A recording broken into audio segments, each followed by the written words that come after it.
Okay, hi. So today's video is going to be on all things evolution. So I'm going to go through first all of the SL stuff from topic 5 on evolution. And then the last part of topic 10, 10.3 HL is on speciation and gene pools. So that's related to evolution. So then I'm going to cover that at the end and probably pretty quickly. It's actually a relatively small point. So similar to the topic 3 video, I'm going to do all SL and then have a HL only component at the end. Okay, so we can break this down. And when we say evolution, it's kind of a bit of a mixed grab bag because they also include classification and knowing a bit of the characteristics of phylum in this topic. So a little bit all over the place. But essentially, we're going to talk first about looking at evidence for evolution. So essentially, what is the evidence that there is validity to the concept of change over time? Then we'll go into natural selection as kind of the primary model for evolution that you need to know. Then we'll go, like I said, a little bit into classification, characteristics of phyla, and then pick up with cladograms, which is kind of the marriage of those two concepts. So it's looking at evolution and different kind of groups of organisms. Okay, so that's kind of where we're going with this. So let's just start before we go into even the evidence. I just want to be clear on kind of what is the difference between evolution and natural selection, because that's a really important thing to begin with. So when we talk evolution, evolution is the outcome or the end of a process. So evolution is the statement that change has occurred over time. Evolution itself does not try to explain why the change has happened. So it is not actually a model that states a cause, it's simply the statement of fact. So evolution is very heavily suggested to be true because all we need to do is provide some evidence that what occurred at state 1 is different than what occurred at state 2. And then if we can do that, we can claim, yes, indeed, evolution did occur. When we say change, we will talk more about this at an HL level, but it's a good thing to bear in mind at a SL level as well, that as we now have such an understanding of genetics, and we understand that kind of physical traits are linked to genotype, we would now say it's a change in allele frequencies over time. So one kind of genetic trait becoming more common than another, so that we can kind of combine what we understand with genetics. Darwin did not know about DNA alleles, none of that had been discovered, so his model didn't account for that, but we can now look at it in that kind of lens. And so in terms of why does the change happen, one way is natural selection. So there are many things that lead to evolution. Your course is a little bit light on the others, but things like gene flow, so individuals migrating is a cause for evolution, genetic drift, so incidents that reduce population sizes, sexual selection, things like that. We'll talk a little bit about sexual selection. But essentially there are other things that we know cause evolution, but the one that we are going to kind of focus on is natural selection. So natural selection is the process whereby evolution is the outcome. So this is going to be the process or one way that the change occurs. So again, it's going to be the primary one that you need to worry about. So I'm going to write one way that leads to the change. So just being clear that we're going through that difference, and as we go into evolution and the evidence, which is what kind of the first 5.1 is, the evidence is the evidence for evolution, not necessarily evidence for natural selection. So we can have evidence that supports that change occurred, and yet it doesn't tell us that it occurred by natural selection necessarily.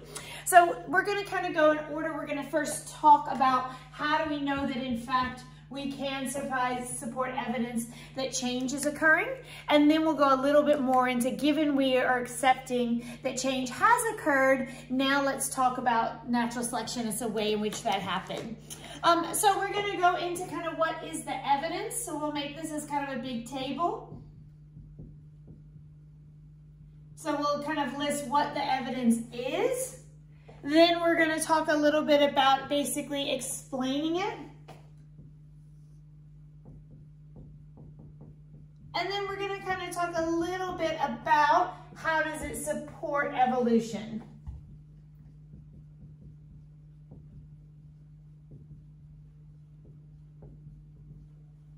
So we'll kind of go into each of these and we'll kind of make sure you can do that. I'll probably have to erase my chart a couple times as I go, but you can kind of keep yours going as one big chart. Okay, so the first and most obvious one that most people think of is fossils. So when we talk natural selection, I'm just going to make a little note here. Darwin, who's often called like the father of evolution. Darwin was not a paleontologist, so fossils were not the primary tool he used. He used more kind of biogeography or studying kind of phenotypic variations in areas. So it's certainly something that has been a lot of support since, but it's not necessarily the greatest support for natural selection itself.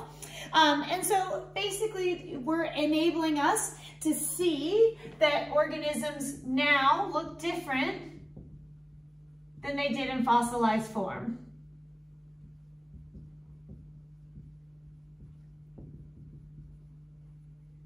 So again, when we come back to what are we talking for evolution, we're just looking for things that support change has occurred. So if we can say this is what used to look like, this is what it looks like now, we can make that connection. Fossils are important because evolution is very slow. So we're not going to be able to see that kind of in generations of living organisms. So if we can use fossils, we get a kind of broader time period. Some of the other kind of things that they found is they've found a few things that match in terms of the sequence. So there have been lots of studying of the sequence of fossils appearing, and that's kind of done with two tools. First of all, you can just look at the relative age. So relative age is just looking at the idea that if it is further down in the rock, it is older. And then they can also do some molecular aging. So radioactive dating would actually help us kind of be able to give a specific age in years due to the half-life of the carbon.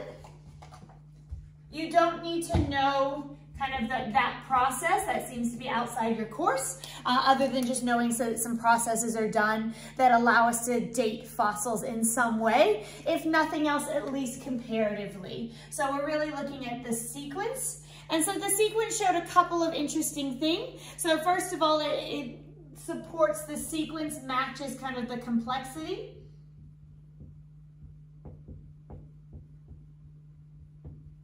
So we can find simpler organisms have older fossils.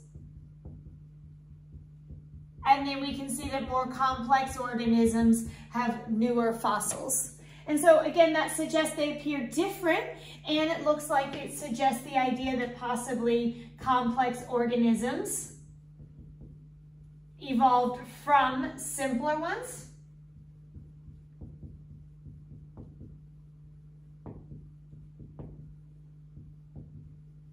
And so that is another thing that is kind of supported by those fossils. Similar here, the sequence also matches kind of ecological relationships. And so specifically what you see is that there's plant fossils before animal fossils.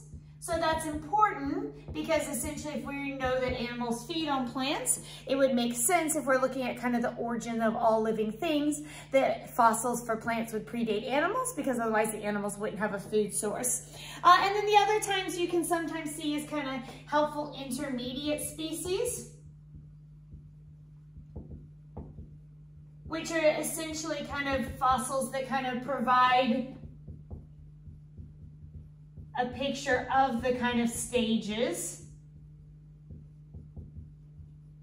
So examples would be like if we found fossils, if we say that whales were once a land mammal, and then we were to find fossils that showed kind of transitional forms that are no longer seen, but if we see it in fossil forms, we could say this evolved into this, which then evolved into this, which then evolved into this. And so those are really important because they kind of bridge a gap where otherwise it can be hard to say this was once this, but if we can look at some intermediate forms. Intermediate forms are not as available as would be ideal because fossil records are fairly incomplete, but when they are available, that is really helpful. So So again, all of this is kind of, again, support for the big picture evolution that change has occurred. Fossils do not necessarily provide direct evolution evidence for natural selection. So they're not providing any specific information that it was related to kind of environment favoring different variations, which we'll talk more about natural selection in a minute, but you guys know enough about it to know what I'm talking about.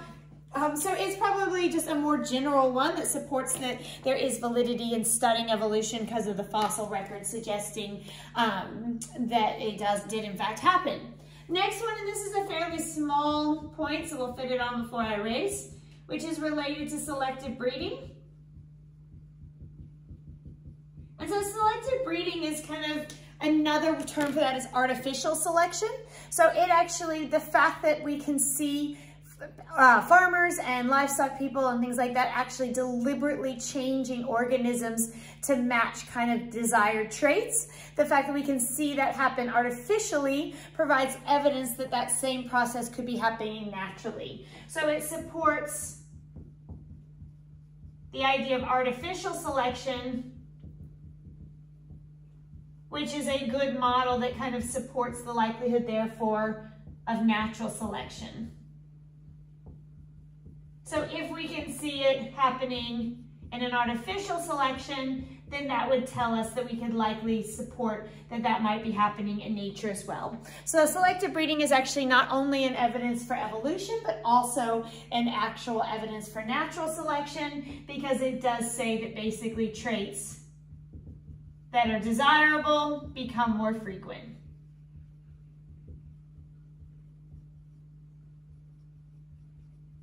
And again, in this case, it's because it's deliberate mating, but in the real world context, it would be due to essentially nature favoring some over the other. So it basically showed a couple of things that changes can occur quickly. So artificial selection points to the idea that it might be a faster process than we previously thought. It suggests that it can cause speciation. So we actually see different types of vegetables and so forth. A lot of the different kind of varieties that we eat are actually the result of selective breeding that now have kind of branched off into separate species. And the other thing is it kind of relates to reproductive success. So when we look at artificial selection, we are not actually looking at the idea of surviving longer, but we're looking at the idea that if you increase the number of offspring, then what will happen is you'll see a change over time. So if you make more of that kind of offspring, over time you'll see a change towards more organisms having that trait. So something good to know about. There's some interesting examples you can read back through, but it's just an example that suggests that there is a relationship between reproductive success and evolution. And again, it gives some support for this idea of kind of relating it to speciation and to kind of the speed and enabling it to be studied in a kind of more fast-paced way. So I'm just going to erase mine and keep using the same kind of table setup, but you keep going on your list. Okay, so the next one, I'm going to put a couple of things together for this one.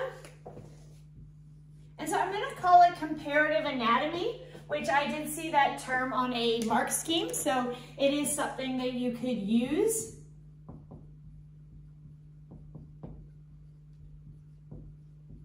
And so comparative anatomy, basically, it's not what it sounds like. It means that we're actually looking at physical structures on organisms. And so within this, there's kind of three types of structures that you'll come across. So first of all, I'm going to put them in different order. I'm going to say homologous first. So one thing that you can look at is you can see that there are structures that look like they have the same underlying kind of bone pattern, but they've evolved for separate purposes. So these have the same structure or kind of underlying pattern, but they've evolved for unique functions. And the best example of that is the forearms. So if you look at the forearm of mammals, then you could basically say that it's like a horse leg has the same basic bones as a bat wing, as a whale fin. And you can look at pictures of that and see that those are the same actual kind of bone patterns. So they all have the same structure, or specifically a lot of times we're looking at the kind of underlying bones. But of course, a fin, a wing, and a leg have different functional purposes. So this is support for the idea of common ancestry. So it supports common ancestry between organisms. So the argument is they once had a common ancestor, but then they adapted over time. A couple of different terms for that to know as well is that sometimes you'll see this called divergent evolution.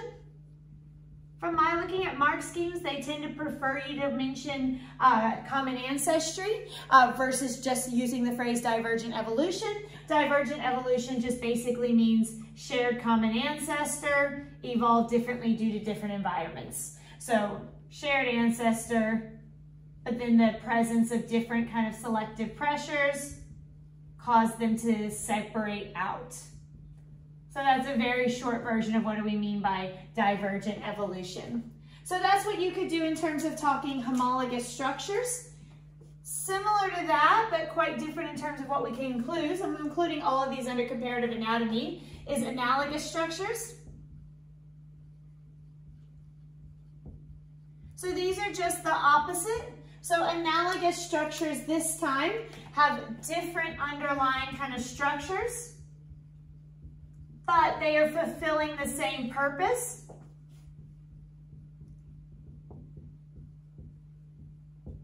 So in this case, if we kind of follow this example with the bat wing, we would be comparing like a bat wing to a bird wing to a butterfly wing.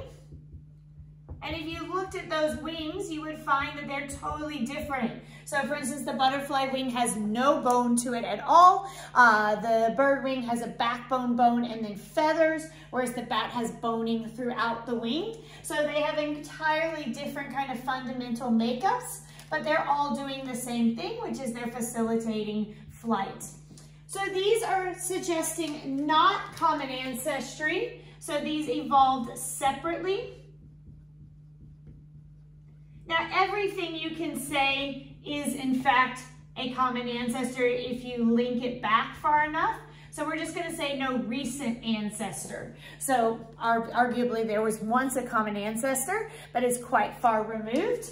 And so another term for this is convergent evolution, which again, if you want to use that term, back it up with an explanation. So in convergent evolution, these organisms started quite separately, but over time they become quite similar. So this is due to similar selective pressures. Therefore, kind of the same adaptations are favored. So there's not a common ancestor, but the presence of similar pressures encourages the development of these same features. And then the last one, which we're just going to do briefly because it doesn't look like they ask about it specifically as much, is vestigial structures.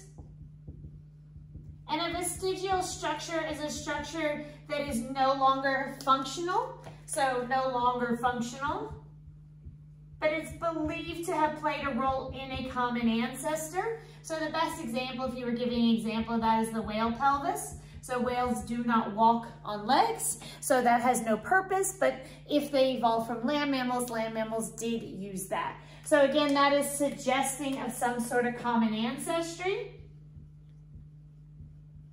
and the belief that that structure was used in the ancestors. So they've evolved away from it, but it's there. So the example in humans is an appendix. So a lot of mammals do actually use the appendix, but we do not. So that would be an example of a vestigial structure that in some of our ancestors played a role. So that's comparative anatomy. So lots of good things to talk about there. Last two are kind of relatively smaller.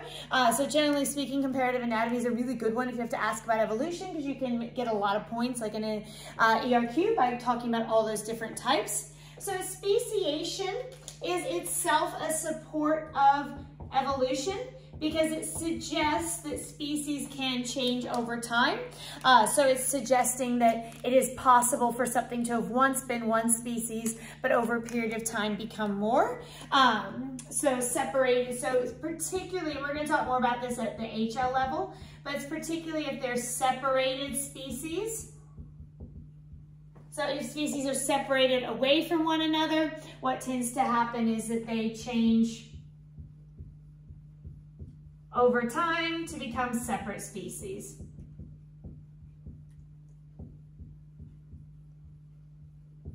And this is actually linked back here to divergent evolution.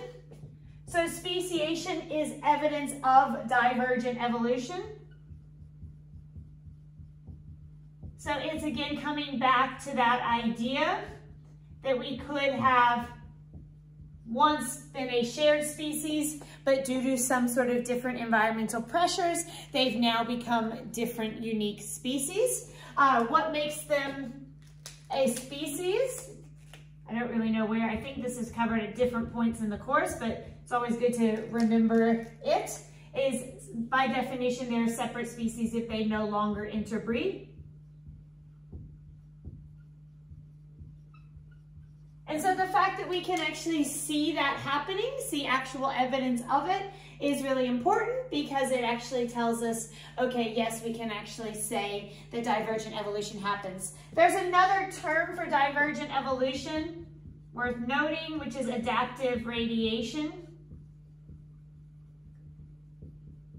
And so again, it means the same thing as this, which is had the core similarity, but due to different environments and different pressures, they've adapted differently. So as they move to different kind of environments, they're going to adapt in different ways because of that. Okay, and then the last one that I think I can fit it in here because it's a pretty small point. Okay, so the last thing that you could mention or that's mentioned in your course, and there are other things, so like embryology, we're going to talk a lot about molecular data as one down the road, so I might even just make a note of that, but your course is kind of going primarily through early evidence, and this is just studying patterns of variation.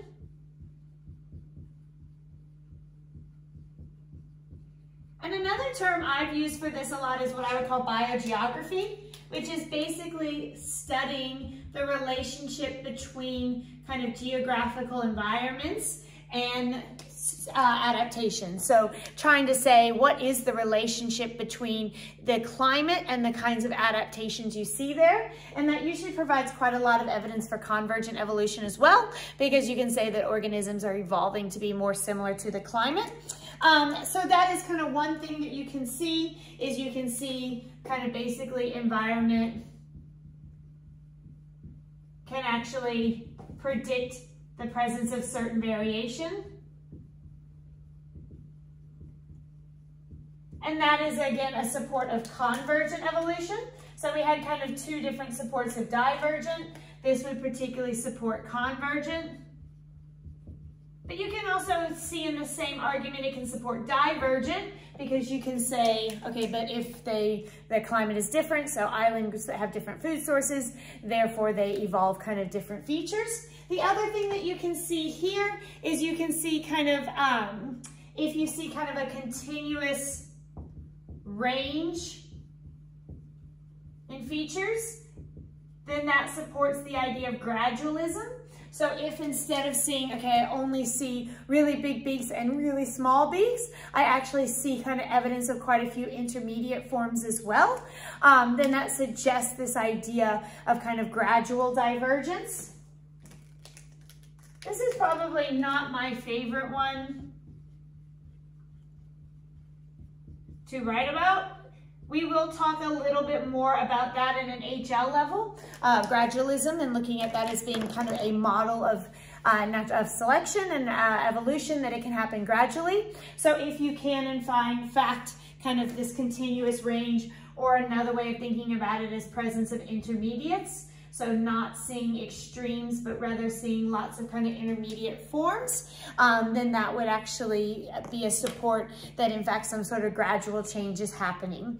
If I were having to write about this and I was having to describe it, I would probably stick primarily with the first few because that one's a little bit harder to directly justify. But talking about fossils is kind of a very early evidence, then going into selective breeding as specific evidence for natural selection, and then talking about comparative anatomy and speciation as evidences for divergent and convergent evolution. So those would be kind of the strongest things that you could write about. Just because I don't want to erase, so I'm going to write it over here. Just a good kind of case study. And we're going to talk more about these when we talk specifically natural selection. But if we're looking at case studies of kind of for rapid observable evolution that's linked to the environment, is you can look at the peppered moths. So any sort of change in pigmentation because of the Industrial Revolution. So it's called industrial melanism. So change in kind of coloration patterns following the Industrial Revolution. So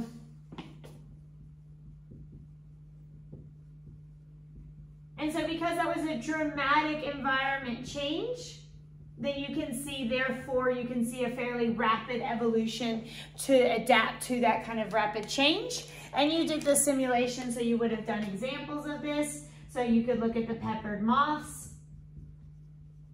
And we actually know that you can also back this up as an example of natural selection.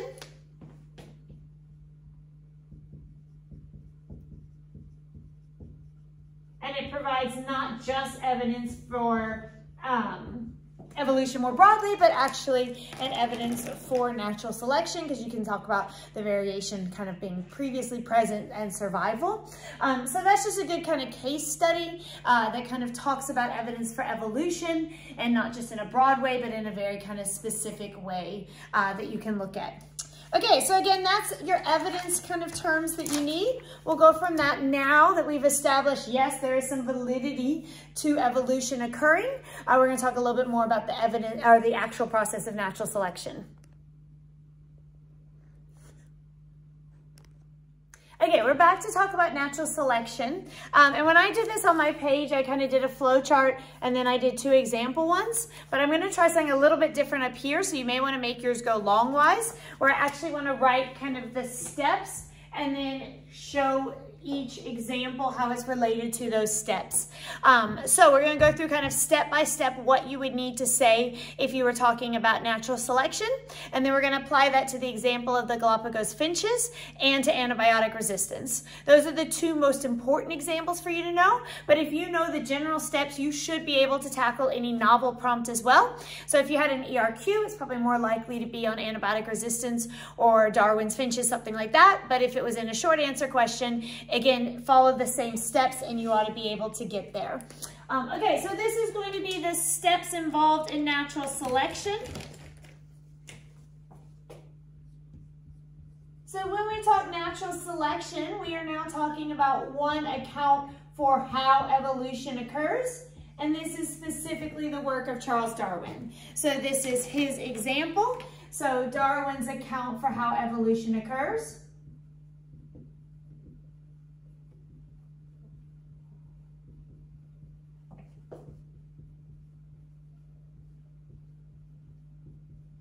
And as we look through it, we'll be able to kind of identify that it would actually be able to account for convergent or divergent evolution, because both of those are related to the environment.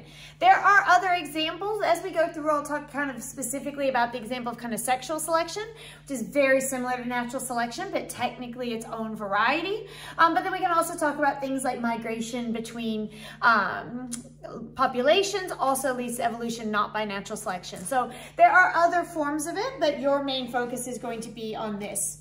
Okay, so we're going to, again, like I said, kind of go through it step by step. So we're going to talk about what are the steps that are involved. And then for each step, we're going to go through it in 2 examples and say, okay, how do we see that example with the finches? And then how do we see that example with antibiotic resistance? Making sure I have room.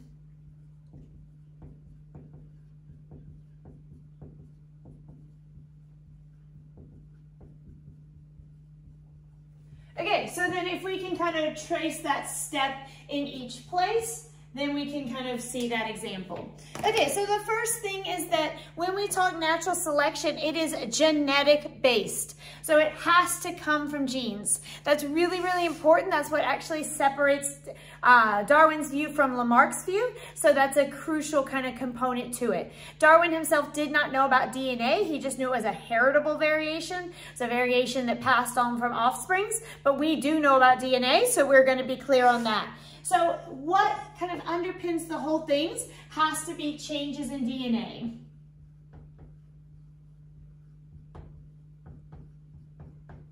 And that change in DNA has to be caused by mutation.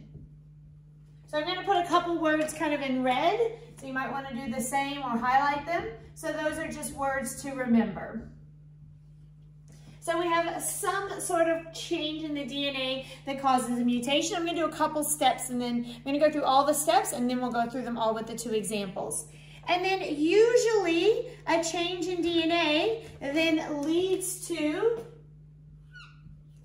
a variation. So usually, and I'm just going to write if not silent. So we want to be careful that there are some mutations that do not cause variations. That would be a silent mutation. But in most cases, a change in DNA leads to a change in the trait. So usually leads to a phenotypic change.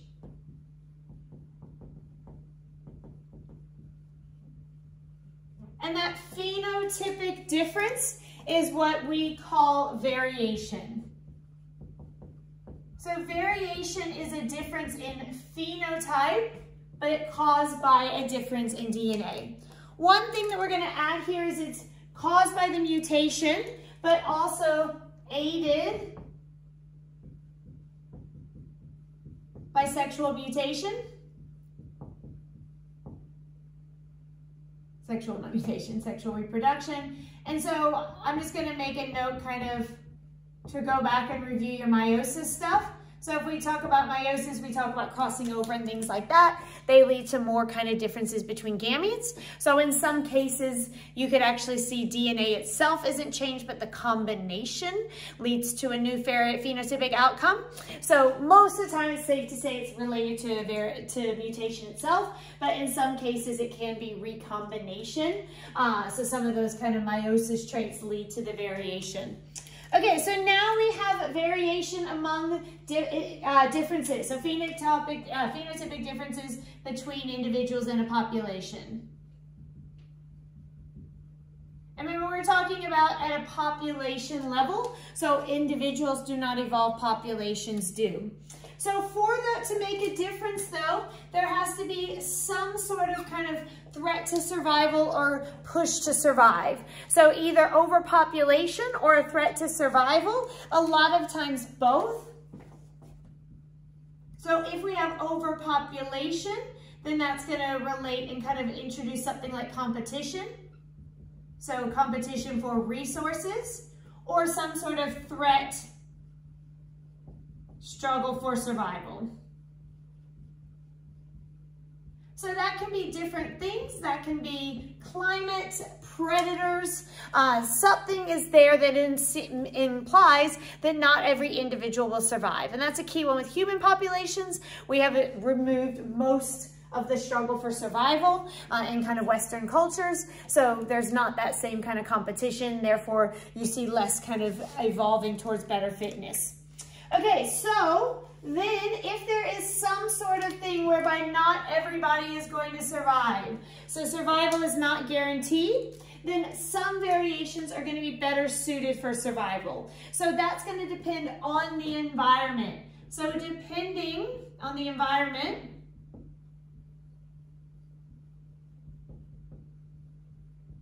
some variations are better suited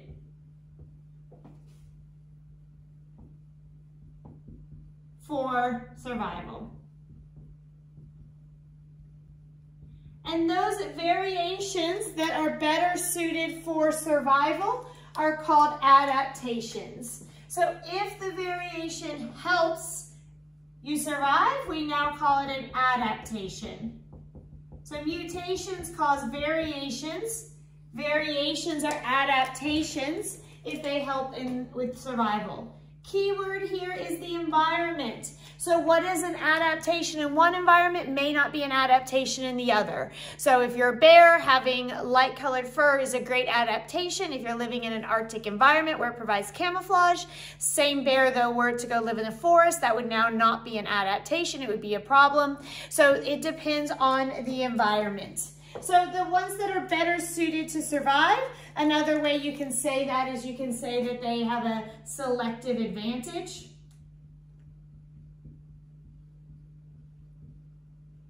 So those are just kind of different ways of saying the same thing. So you can say that it is an adaptation or it now poses a selective advantage. So because they are better suited to survive, now what we're going to see is they are going to out-survive the others. And as a result of surviving longer, they are going to create more offspring. So I would call that differential reproductive success.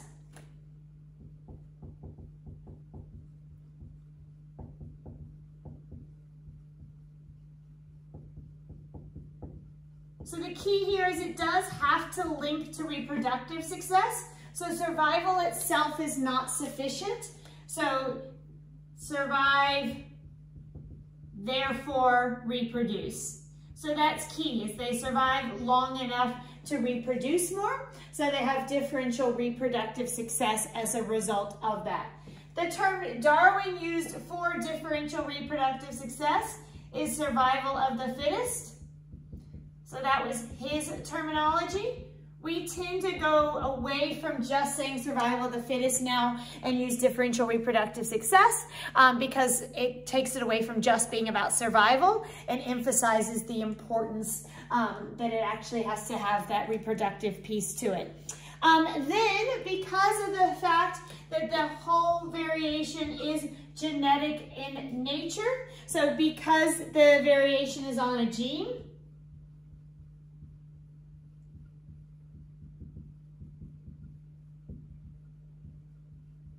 so that's really crucial. As a result, now we will see that the adaptation is inherited by the offspring.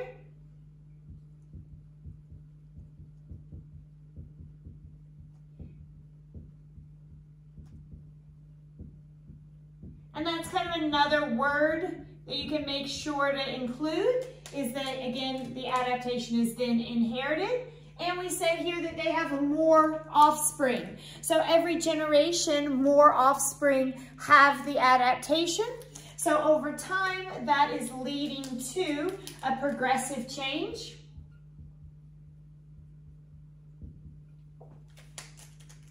Which is just another way of saying evolution in slow motion.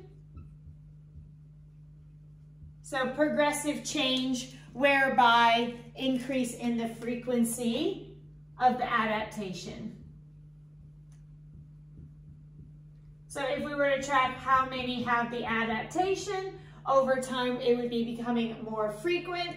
And of course that is, ta-da, evolution. So progressive change is evolution. And even if we go to our fancy definition for it, evolution is a change in allele frequencies. So over time, that creates an increase in the allele frequencies. So there's kind of the steps you would want to include. So mutation occurs, leads to variation, which is differences based on the environment due to some sort of struggle to survive. One of those variations is an adaptation with a selective advantage. Individuals with the adaptation survive longer, reproduce more, leading to a differential reproductive success for those with the adaptation. Because it's genetic, they pass on the adaptation to their offspring, causing a progressive change in the amount of that. Okay, there's a couple things that I want to add to this, or just one more thing, and then we'll do an example. So this order is really important. So this variation has to come before the struggle to survive. So it's really important that when you're giving an answer, you make it clear that the variation predated the struggle. The reason for that is if you are not careful and you make it sound like there's a struggle to survive, then a variation occurred, you'd be using a Lamarckian kind of argument.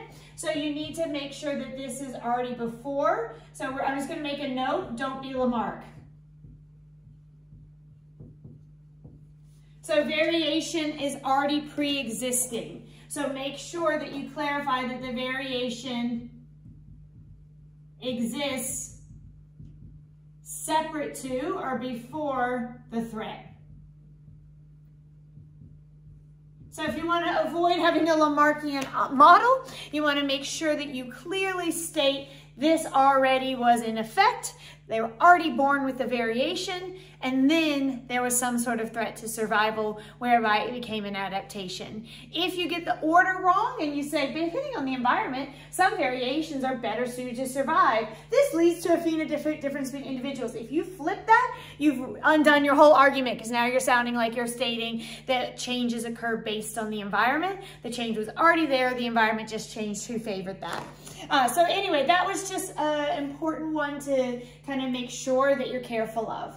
So now let's look at what would that look like with these examples. So this is my kind of a general model. So let's say if you were asked to write about the finches, what would you say? So we would want to say basically differences in DNA.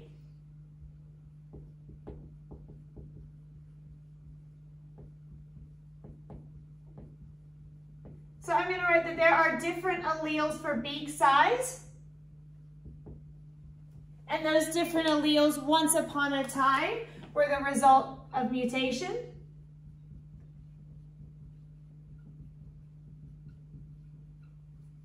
Okay, so that's kind of my first thing I want to say. And then, because of the different alleles, we want to say finches born with different beak sizes.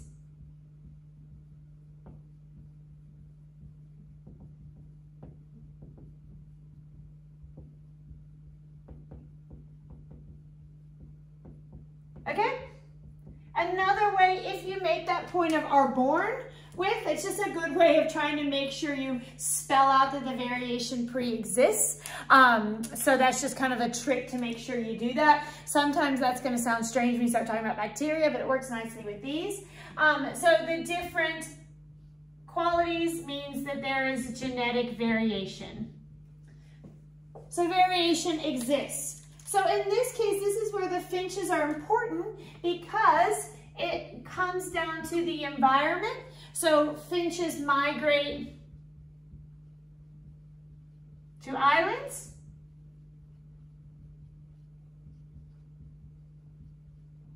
And there they compete for food. So there's where my struggle for survival is. There's some sort of competition for food. That was particularly the case, and we'll look a little bit, I'll write the note at the end, but there's lots and lots of research that link that to like a drought in 1977. So if you're talking about the work of Darwin himself, of course that's before that. So Darwin was not necessarily looking at this specific case study. He was just saying more generally, as the birds migrated from kind of a home base, the different islands had different food sources and they competed. So you can kind of go more or less detail depending on the prompt. In particular, if we kind of follow this particular drought, what that drought actually did was it actually destroyed most of the smaller seeds.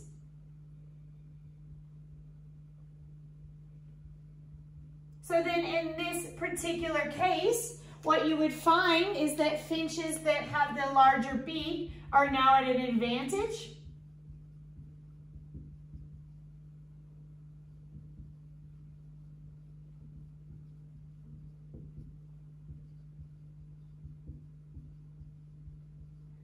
So we can say that therefore they have the selective advantage.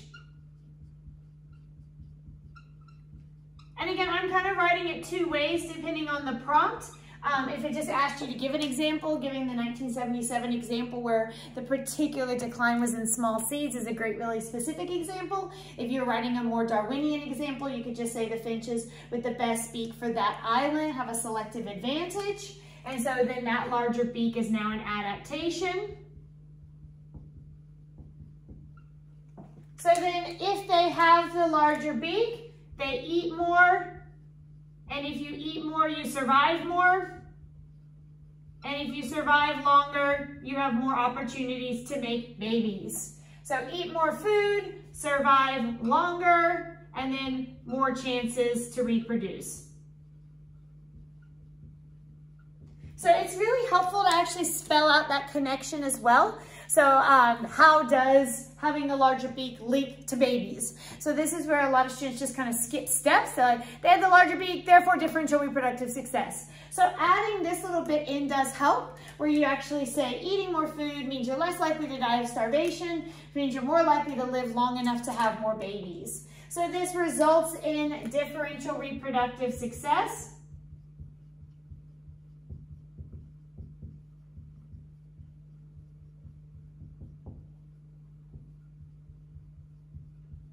Whereby essentially large beaks have more offspring.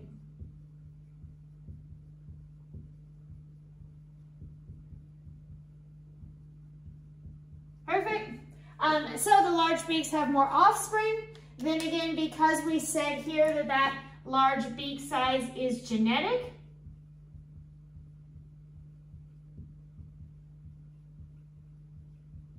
then we know that they pass on. So we can say a large beak is inherited by offspring.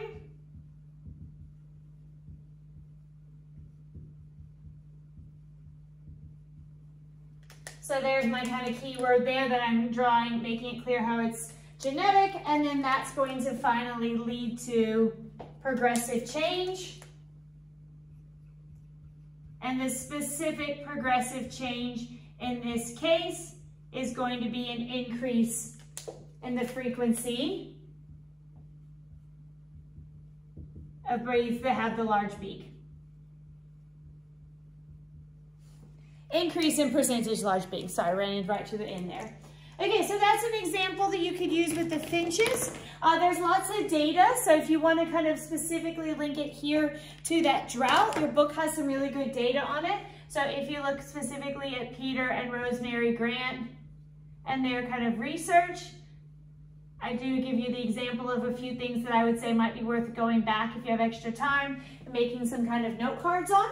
So that would be one where you could kind of add a little bit more specific information to show that you're really catering your response kind of specifically to that 1977 example.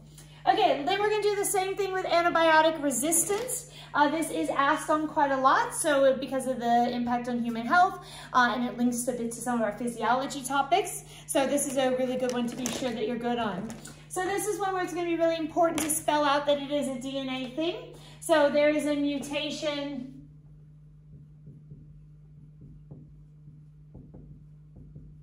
in the bacterial DNA.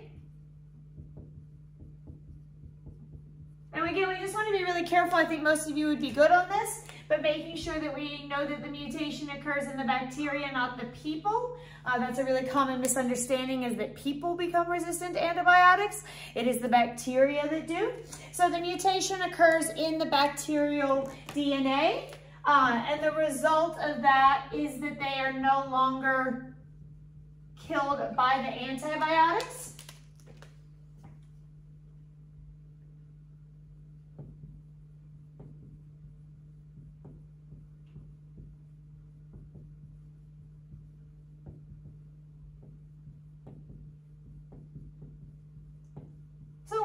Saying that, one of the common things it does is it actually changes their cell wall. And so it actually causes the cell wall to no longer be even recognized or compatible with the antibiotics. So basically it leads to the situation where there's a preventing the antibiotics from affecting them. So that is the variation. The variation is essentially some sort of physiological change that causes them not to be able to be killed by antibiotics. So detection, or you might want to say destruction by.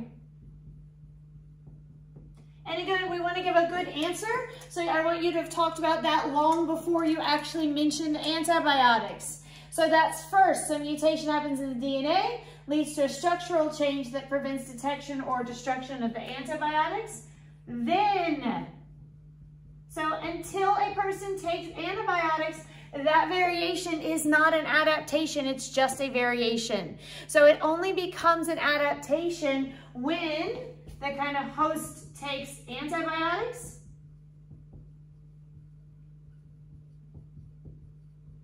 now there is a struggle to survive. So prior to the host taking the antibiotics, there was not that specific struggle. Now the immune system might have been attacking, there'd be other things, but this particular kind of struggle is caused by the taking of antibiotics. Now, resistant variation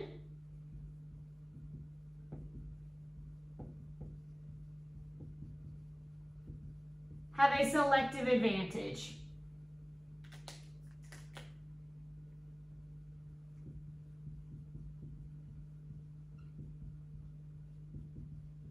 So now they have a selective advantage. So at this point now, it is now an adaptation to be resistant to the antibiotic for the bacteria. And make sure in your answer you're referring back to bacteria. So there is a point that's like, if they don't say bacteria, they can't get their full marks. Because they have a selective advantage, the non-resistant bacteria die. The resistant bacteria survive.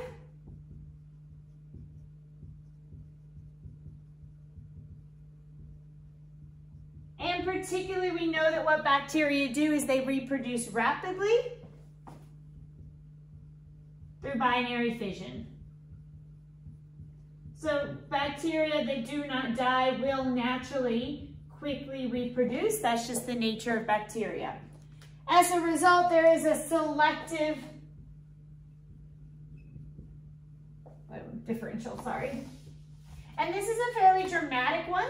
So you will find natural selection is more dramatic the more of an advantage it is. So we definitely are going to see more offspring from the resistant bacteria. So resistant bacteria overpopulate or rapidly reproduce.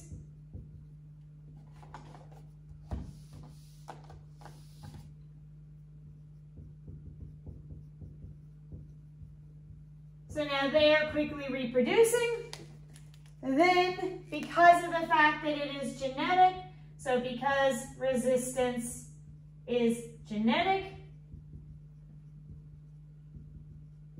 the result of that is that the new bacteria inherit resistance.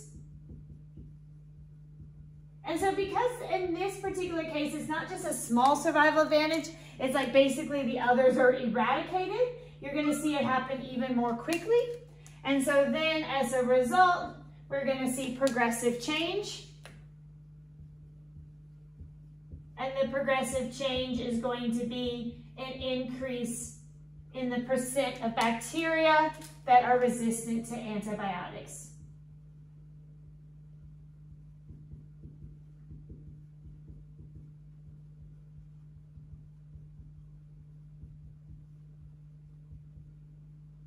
And so that, of course, has lots of health implications. It was interesting on the last test, sometimes the mark scheme will give you points if you then kind of ramble on about some of the impacts on human health. So more antibiotic resistant bacteria relates to less kind of ability to treat illnesses with antibiotics. So you can include that, but I would make sure you do that first. So usually if they ask you to account for antibiotic resistance, they're really wanting you to give the natural selection pathway. And then you're welcome to to then say, now we basically would be in a situation whereby we have bacteria that are not responding to antibiotics, making it difficult to treat people who, you know, are quite sick with the infections and so forth. Okay, so sorry, that was quite a massive board, but really it's just a matter of knowing these steps. This was just giving you 2 examples of how you would use that in a response, and then showing you kind of, those are the 2 examples that are also specifically listed in your syllabus, so those are probably the most important 2 to know. Okay, so within topic 5, that's where they put the classification stuff. And the justification or the link it's called classification of biodiversity. And then looking a bit at natural classification and how that actually uses evolutionary relationships. And that's where we'll bring in molecular data. So there is a connection, but we need to talk a little bit about kind of the history of classification first. So historically, kind of this idea of why should we group organisms and name them became a question. So this has been around since Linnaeus, so well before we even understood anything about evolution. So it predates evolution, but then we've kind of updated it since understanding evolution so that it's a model more aligned with that. So in terms of the history of it, is basically came about because of a need for kind of universal language. So need for universal language.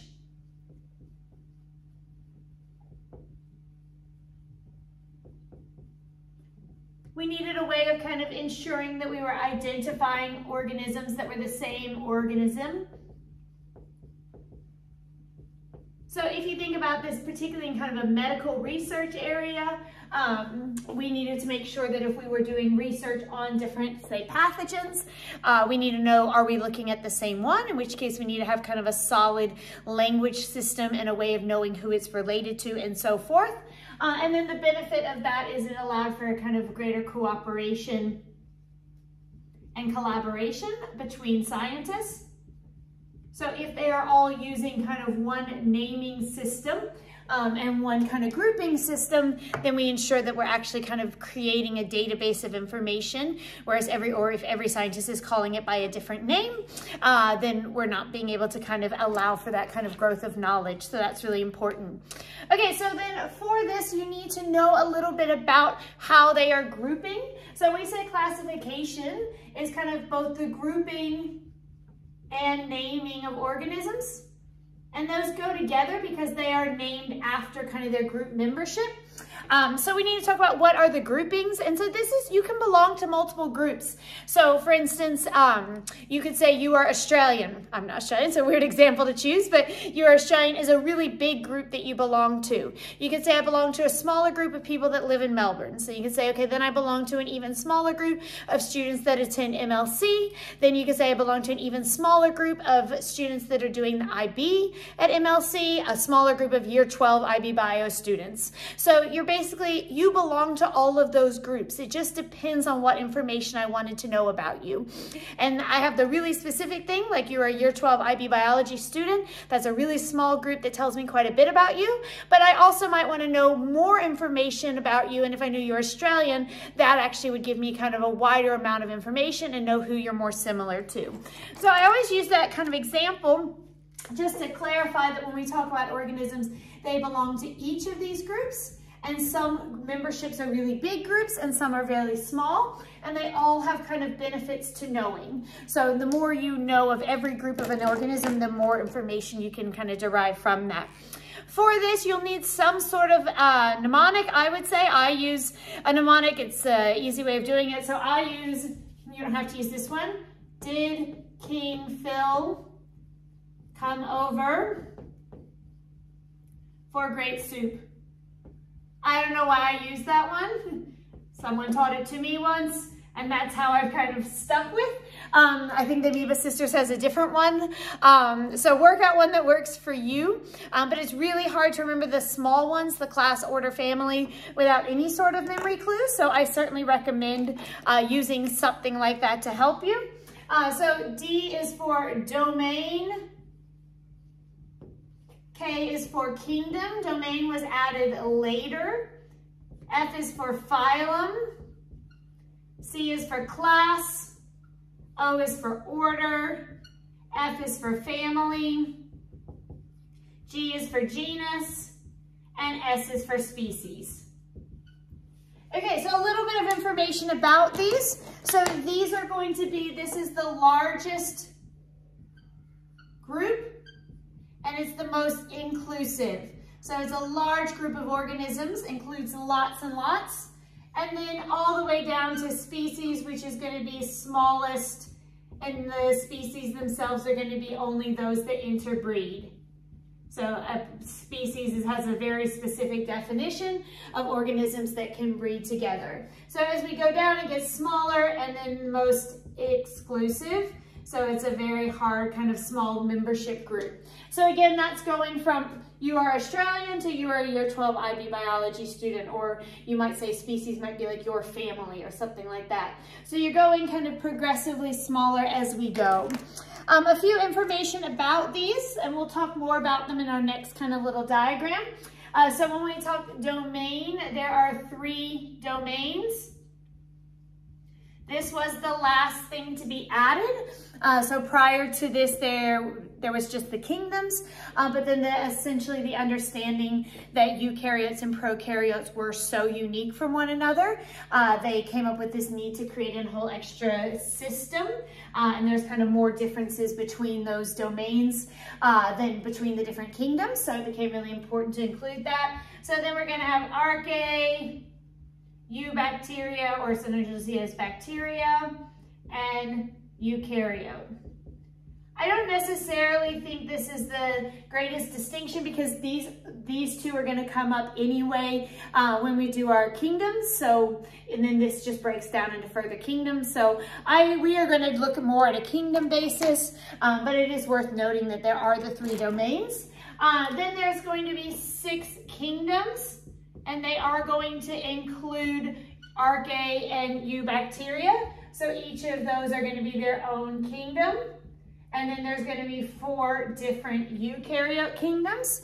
So then that's further broken down. For the phyla, you are going to need to know it for plant and animal only. So you're going to need to know 4 plant phyla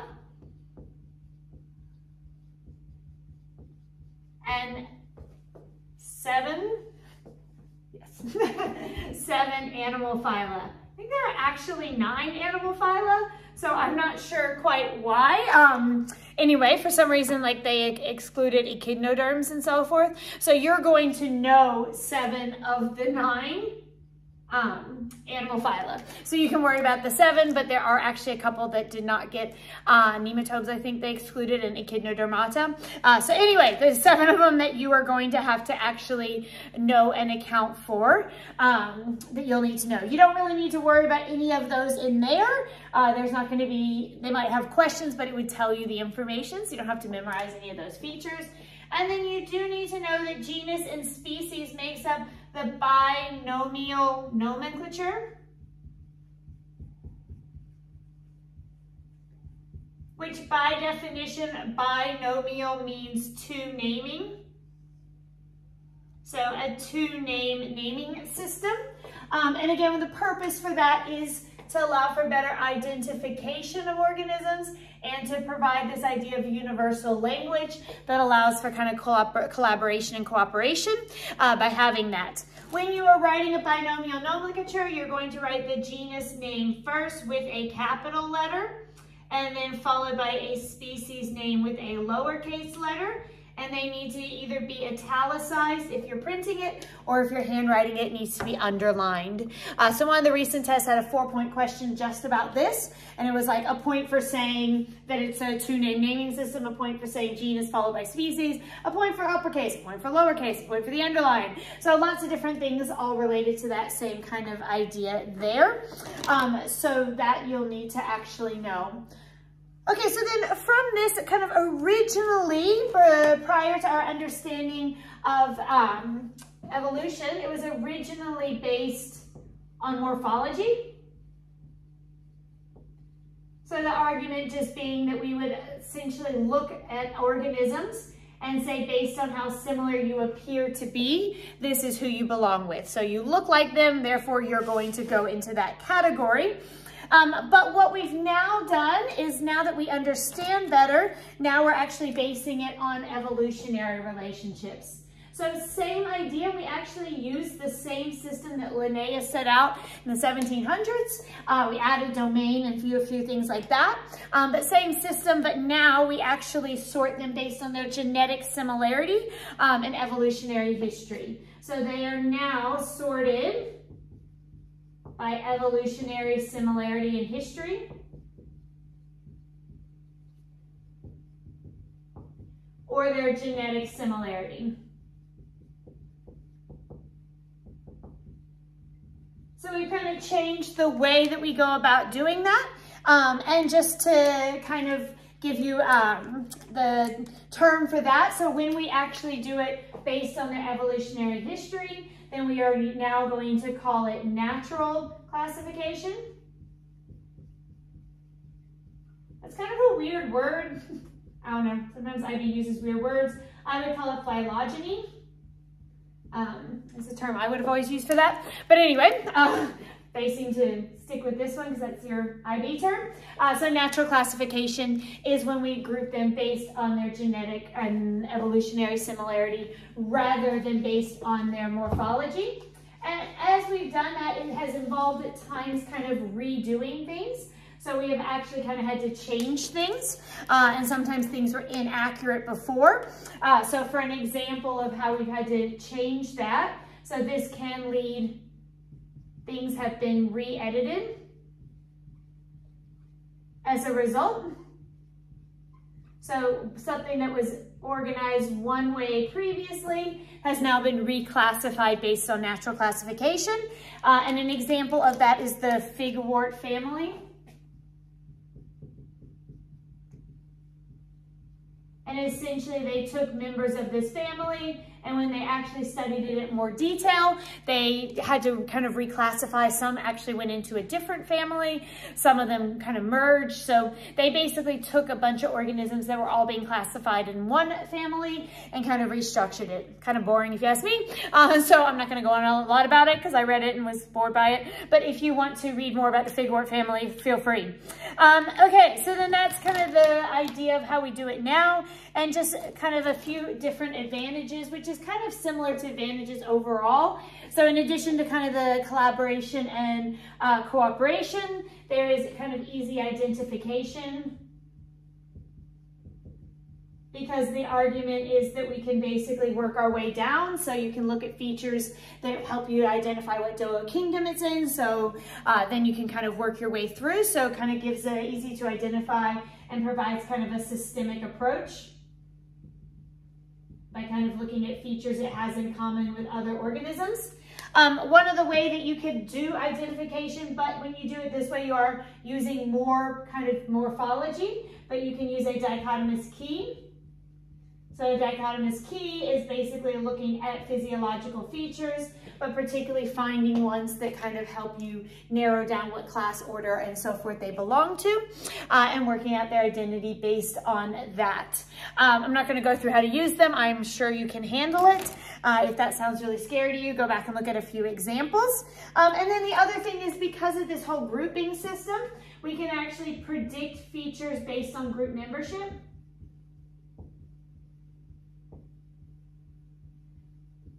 So same kind of idea if I were to try to identify, talking about your group memberships. If you, when you say to me, this is a student MLC, I might have some automatic ideas of things that might tell me about the individual, because that tells me a group they belong to. So that helps me kind of already kind of get some ideas of what I might expect. So knowing what groups organisms belong to helps us to understand more things about new people. So that's getting to a bit of psychology in terms of stereotypes and so forth. But the idea is, if you know what groupings people belong to, you have some background information on them. Same idea here. Okay, so I think that's all of the overview stuff. What we're going to look at now is this. So we are going to kind of make sure that you could say the basic features, and we're going to do it by kingdom, because like I said, those have their own kingdom anyway. So we're going to quickly look at the 6 kingdoms. There's a lot of pages in your book on a lot of detail. I'm going to try to go through the main feature things.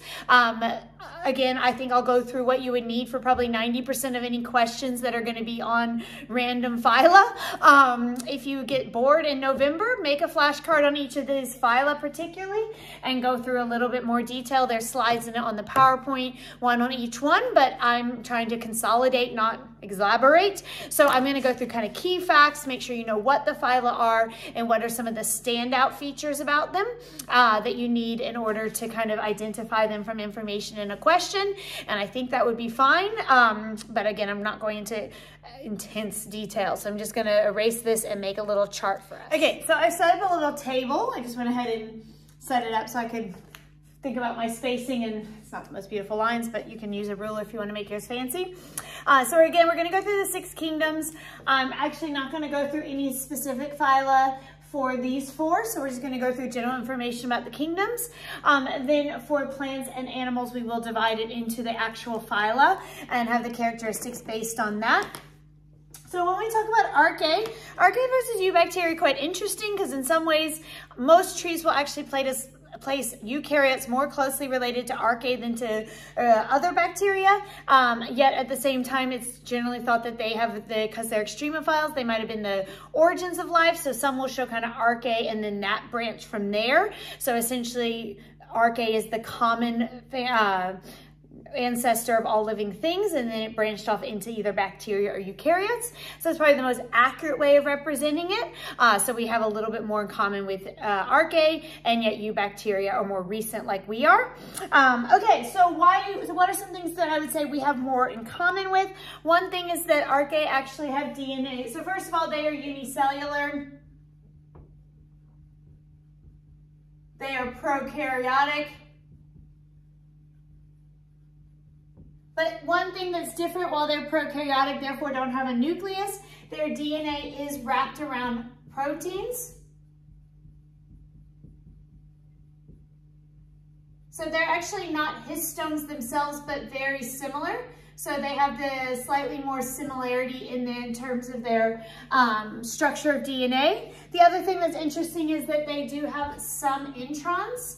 So introns are kind of some of the non-coding area in DNA. That's more of a higher level concept, whereas bacteria have no introns. So be careful when you write about bacteria, it's true, have no introns, but prokaryotes is a little bit more tricky because actually archaea, some of them do.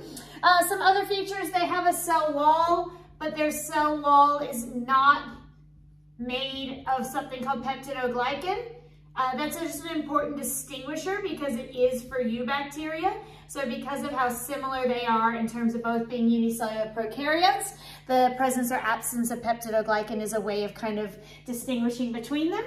And they're called extremophiles a lot of time. So again, that's kind of this idea of why they might have been the first organisms to kind of inhabit Earth, is they tend to be able to live in extreme environments and have adaptations for that. And we still see archaeobacteria generally in kind of more extreme environment, but methanogens that can be found in intestines are actually a group that is classified as archaeobacteria. We've talked plenty about bacteria in other contexts, but just a few reminders. They are also unicellular. They are also prokaryotes. They have naked DNA, so no proteins. So it is unwrapped and it is circular. They have no introns, so all of their DNA codes directly for proteins. They always have a cell wall and it always contains peptidoglycan. Peptidoglycan. You're trying to remember it. Peptidoglycan, and they are generally found everywhere. So these are kind of our modern bacteria that we think of. Most of them are pathogenic or positive. They fall into this category. Okay, protists is our kind of leftover kingdom. So protists, the only thing that they all have in common is that they are all eukaryotes. So of course that means they have a true nucleus. Other than that, they have a lot of variety. So this is they can either be animal-like, they can be plant-like, or they can be protist-like, or fungus-like, sorry. So So they're not bacteria-like because they are eukaryotes. So essentially, if you're making a grouping system, you're gonna have some that don't quite fit neatly. And so you can either make your groups a little bit less tight, or you can just throw them all in a leftover pile. And that's basically what they did with Kingdom Protista. So like an animal, but only one cell, go to the Protus kingdom. So it's kind of my leftover kingdom, a bit sad, but that's all right. And so there's a high amount of variation. So some of them are unicellular, some are multicellular, some of them have cell walls, some of them don't. So there's not a whole lot we can say in terms of kind of absolutes about them, because it really does depend on the actual protus, and you don't need to know a whole lot about them. Malaria is an example. That's about the extent of the excitement there. Fungi are also eukaryotes. Fungi are interesting because they are heterotrophs, but they are immobile, so they are often kind of found kind of growing from the ground like plants, but they are not capable of photosynthesizing. So that's one of the distinguishers that's about them. They have a cell wall always, but it is not made of chitin. It is made of, it is not made of cellulose. It is made of chitin. So they have a unique material in their cell wall, and they're usually multicellular, but some of them are unicellular, including yeast.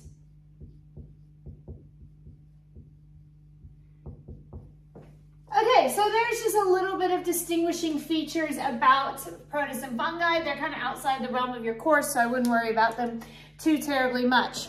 Okay, so then from the plants, we're going to further divide that into 4 phyla. So there are 4 phyla you have to know about when it comes to plants. So, and they are based on kind of, we'll go through them in order of complexity. So bryophytes. And it helps if you think of what the example is. So bryophytes is going to be moss. And these are going to be the simplest plants. So they actually do not have any vascular tissue. So they are non-vascular is how you'll generally see it referred to. And as a result, they can't transport things from one area of the plant to the other. So as a result, they basically have no organs. So they don't have roots, stems, and leaves and things like that, because every cell has to basically make their own way of reproducing. They do not pollinate or use seeds. They reproduce only using kind of water. So they have to essentially reproduce by dropping gametes directly into kind of water. So they don't use that kind of adaptation. So those are the main things. The bryophytes is what they don't have. From there, we then have, let me make sure I spell these right, Phalenophyta. Phalenophyta. So these are ferns, is the best example. There are other things, but that's just an example to think of. So these are now vascular plants. So they have xylem and phloem. They actually don't have cambium, which is kind of the tissue in between. So they have kind of a simpler form of vascular and phloem, but they do have that. So therefore they do have leaves and stems. So they do have the development of organs. They tend to still grow by water, however, because they do not use pollination or seed formation.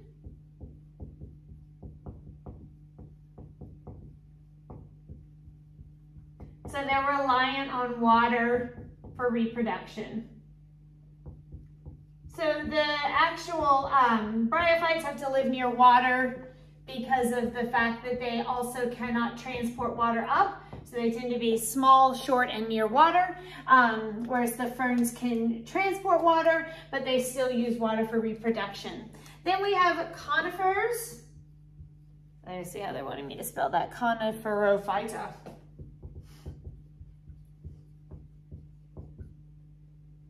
These are going to be pine cone trees. So think pine cones. That's just your kind of remembering conifers is generally what you'll think. So these are kind of your Christmas tree looking things. So these are going to be vascular with more complex vascular tissue as well. That includes cambium. And then these are also going to use pollination. So they actually use the release of pollen and the production of eggs that then the pollen meets. They create seeds, but they use not flowers, but cones. So there's the conifer. So they do not actually, not conifer, use cones. They don't actually create seeds and flowers. They use kind of naked exposed eggs on the cones, and then the seed forms in that place. So they use cones for reproduction. And then we have angiosperms. Is it called angiophyta? Angiospermata? I've never used these fancy worms. I've just called them conifers and angiosperms. So anyway, that's where that came from. So these are all of what we tend to think of. So these are flowering plants. So they, of course, also have vascular tissue. They also pollinate and form seeds. And in particular, they're going to pollinate with flowers. So they use flowers as their pollination tool. And if you're HL, you do need to know about the parts of a flower and how that leads to pollination. And then they use fruits for seed dispersal. If you're SL, you just need to know that that is that category. You don't need to know much more about how that happens. Okay, so there's your 4 categories of plants. And then again, there seems to be a few that have been excluded. So you only need to know 7 of the phyla. There are actually 9 that seems like both nematodes and echidnoderms have been removed from your course. So I'm just going to do the 7 that you need to know because I don't think there's anything to add by my deciding to be more thorough and go through random phylum you don't ever need to know. 1, 2, 3, 4, 5, 6, 7. That'll work. Okay, so let's go through the phyla that you need to know for animals. So Porifera. And again, usually if you can know the names and an example, most of you know enough about general animals that you could then, from the example, kind of work out what its features are, so I'm hoping anyway. So these are going to be sponges. So these are going to be our simplest animals to still be considered animals. They do not have, and so for some reason this distinction of do they have like a body cavity or do they have a mouth and an anus? So the Porifera have no mouth or anus. So they essentially have to take in kind of by diffusion, so they don't have that ability to kind of move particles through that way. They have no symmetry, and they don't have a true skeleton. They have kind of internal spiny bits, but they don't have kind of an advanced skeletal system or anything like that. So basically, they're just our simplest organisms. Slightly more complex is going to be our cnidarians. And our cnidarians, we're going to think jellyfish. So again, if you know the examples, that's the main thing, because if it then said like which type of animal has stinging tentacles, I would assume that you would know that's jellyfish. As long as you've memorized jellyfish, you can link it to cnidarian. They do actually have a mouth, woohoo, but no anus. And they have symmetry, so they are actually called radial symmetry. So essentially a circle whereby they look the same. Ooh, there's my jellyfish.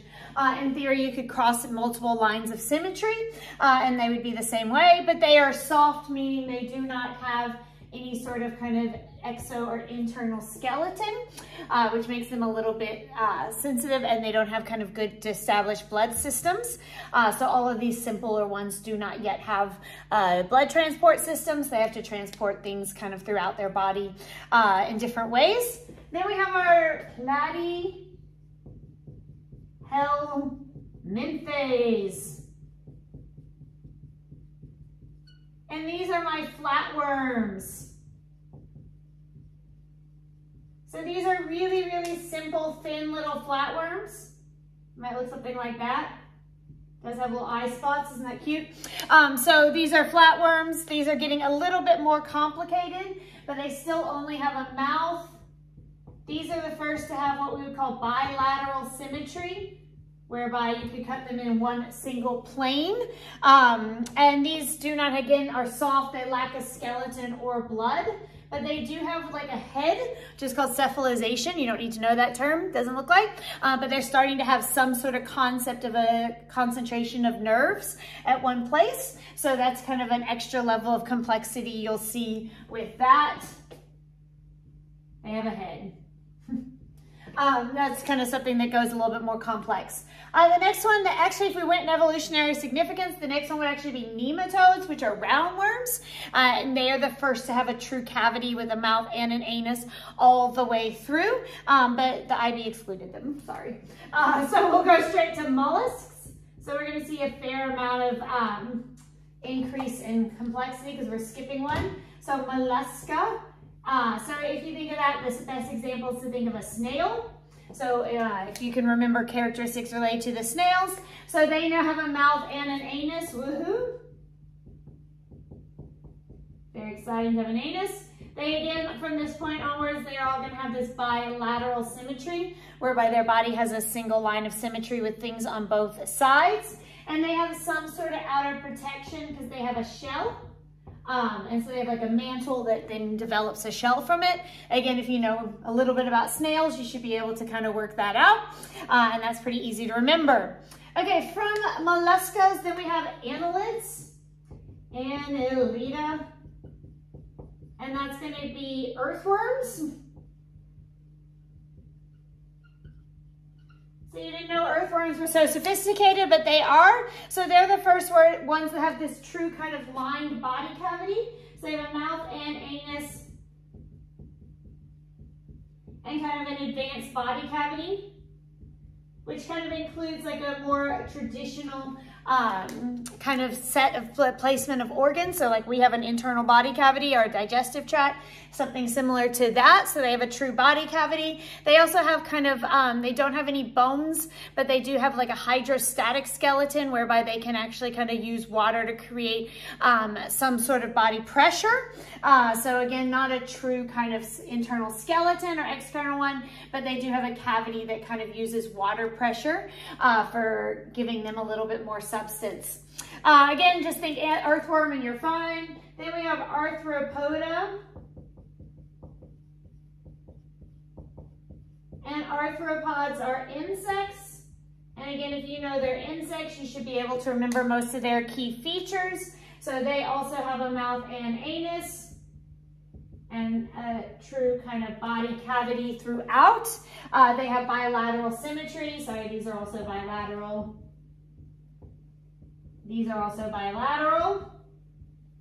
Okay, and then they have, they are the first ones to have an exoskeleton. So they have some sort of skeletal system. And it's actually made up of chitin. So that's kind of a distinguishing feature. And then our last one is going to be chordates. So chordates is basically includes all vertebrates and a couple of non-vertebrates. So chordates comes from having a spinal cord. So that's actually the distinguishing feature. The majority of chordates then protect their spinal cord with a backbone. So the majority of chordates are vertebrates, but not exclusively, because it actually comes from that. And there are 4 different types. So I'm gonna put, sorry, if you have room, you can add it, but I've run out. So I'm gonna use over here, I'm just gonna steal this part of the chart. So I'm just gonna put the examples of the vertebrates that you need to know over here. So these are your vertebrates. These are going to be the most complex. And then we're going to see table. So there are more, like I said, there are chordates that are not vertebrates, but you do need to know your general vertebrate classes. So kingdom, phylum, class. So classes of vertebrates.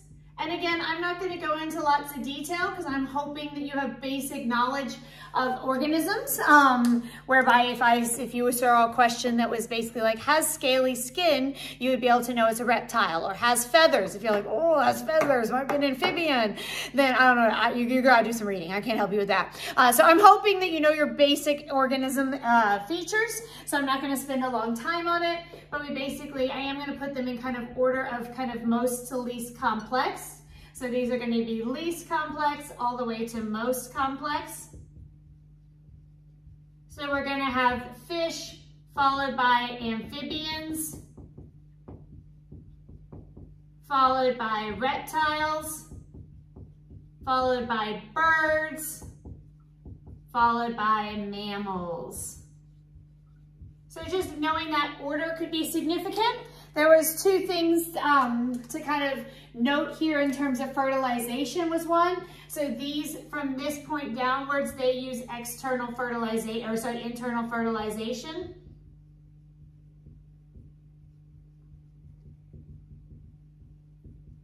And then mammals and birds are the only two that actually maintain homeostasis, so they're endotherms.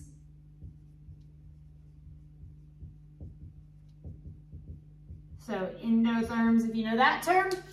So those, if you kind of put them in that order, all of the features you can see they get more complicated as they go down. So like in terms of all of these have some sort of heart or circulatory system, but as you get further down, the heart bears way more similarity to us. So you can kind of work your way down that way. So generally speaking, as long as you know, like literally the table was like has feathers. So as long as you know some basic information, you should be fine. Again, if you have some extra time and you want to go look at those features, I don't see any situation where you're going to have to write about them in an ERQ most likely. So you're just being able to navigate a basic question, which you should probably be able to do.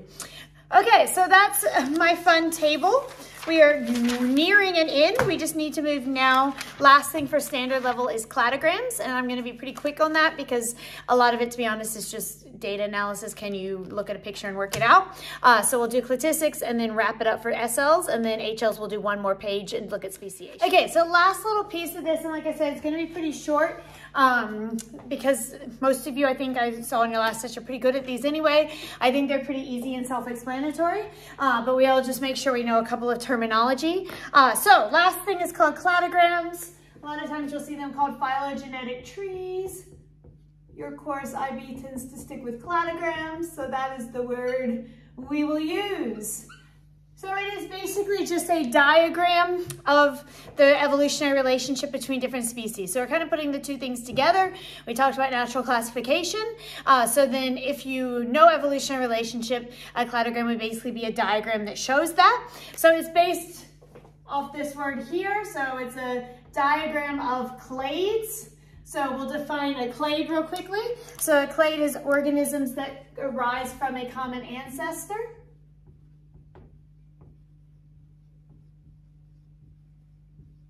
So essentially, if they can be linked back to a common ancestor, then we would say they belong to a clade. So basically, the closer the ancestor, the closer the clade, and we generally can show them as being branched together.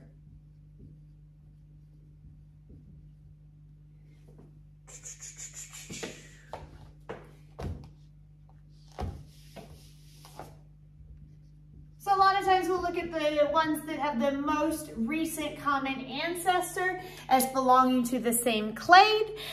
It's just kind of a fancy term because sometimes we might be talking about it being a species, sometimes we might talk about it being all mammals. So it depends on kind of the evolutionary relationship we're tracking. So for this kind of pattern of evolutionary relationships, the ones that have the most recent common ancestor would be grouped together and therefore called a clade. So that's where that comes from.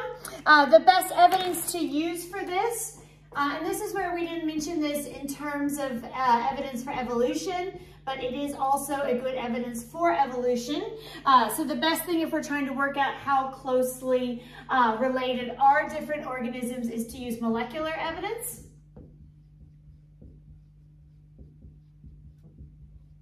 And so if we're going to use molecular evidence, we're going to look at one of two things, and they'll generally award you points if you say either. So we can say the DNA sequence, or DNA provides the template for the protein. So we can also look at a protein and look at an amino acid sequence. Generally speaking, the amino acid sequence is just easier to do. So we can more easily, from a technology standpoint, work out the sequence of amino acids. Base sequences, we have to do a little bit more DNA sequencing. So this is easier to actually do. It is close enough.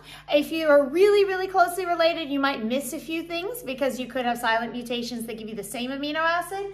But in theory, this predicts this. And therefore, using amino acid sequences, if it's easier, would provide us with just as good of information, except for kind of silent mutations. So if we were looking at two species that were really, really closely related, you may want to do DNA sequencing to pick up on a few of those silent mutations that would give you a better indication. Okay, so then the general rule of thumb, and you know this, but if you would have to spell it out if you were talking about it, is that the greater the degree of similarity, and this could also be written as the fewer differences. So one thing, be careful when you're given data. Sometimes it'll be given as percent similarity. Sometimes it'll be given as number of differences. So there's just two different ways of representing the data. The higher the similarity, the greater the degree of relatedness. That should be pretty obvious, but it's something you would have to spell out if you were writing about it. Beyond that, we can actually even use the number of mutations. So we can actually use the differences to create what's called a molecular clock.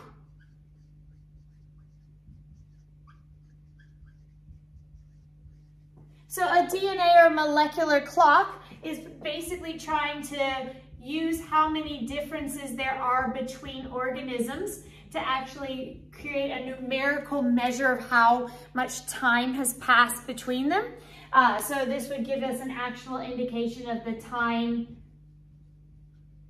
since kind of speciation events, or the time since kind of species evolved from one to another. In order to do this, it makes an assumption though. So it assumes that the mutation rate is constant.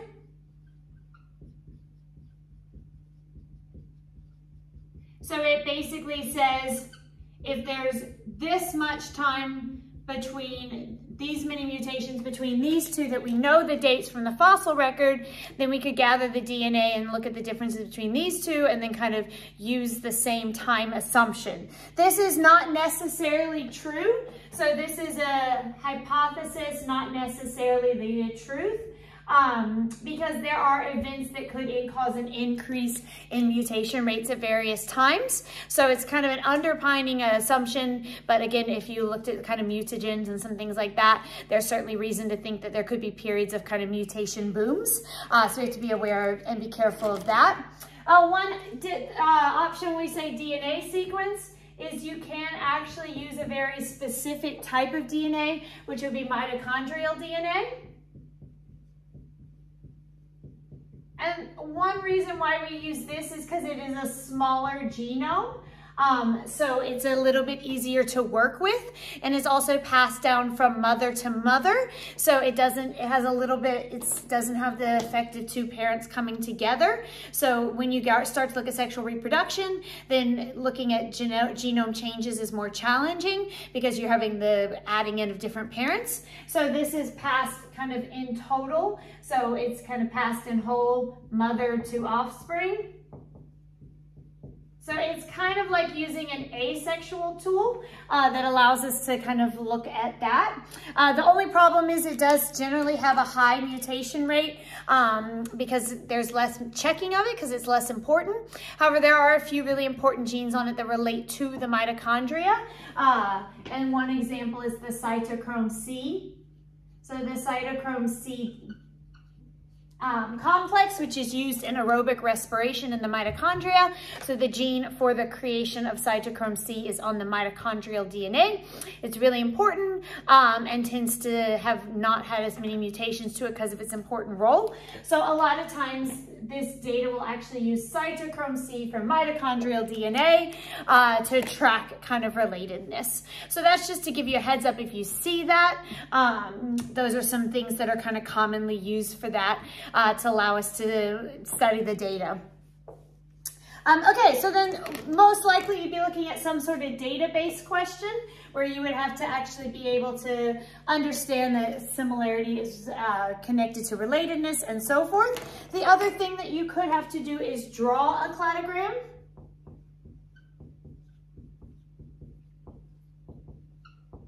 So they could give you data of some sort and you need to create some sort of drawing of it.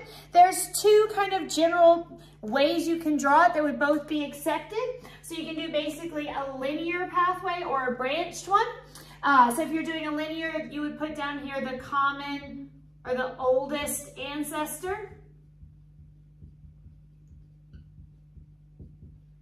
Then you might have one that branched off here. So this would be like A, and then B would branch off here. And then these two are more closely related. So they're kind of shown on the same branch, like that.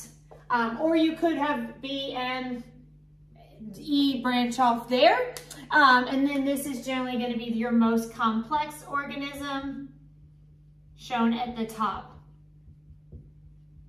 And then these two that are on the same branch would be your most closely related. And we're showing that by kind of showing them closest together. So that's kind of a linear model. Another option is you use the branching where this time I would put A down here at the bottom. Then I would say two things kind of separated. So B came off by itself while these two continued together for longer.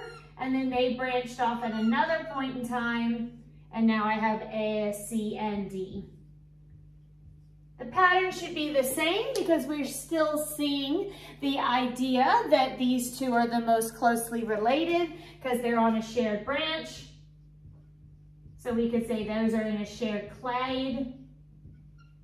It shows that they are still more related to B though than they are to A, so they have that kind of more close common ancestor here with B, whereas A all the way back there. So you can draw it either way. The mark schemes allow for either. So work out which one is easiest for you, but you could have to interpret either one. So if you're looking at data where they gave it to you, make sure that you could interpret it if it's shown as branching or if it's shown as a straight line. So pick which one you want if you're drawing it, but be comfortable with both. Okay, so that's a wrap for SL. So you are good on topic 5 now. So hopefully you are feeling okay about all things evolution. And HL, we have a small amount still to go. We are going to finish topic 10.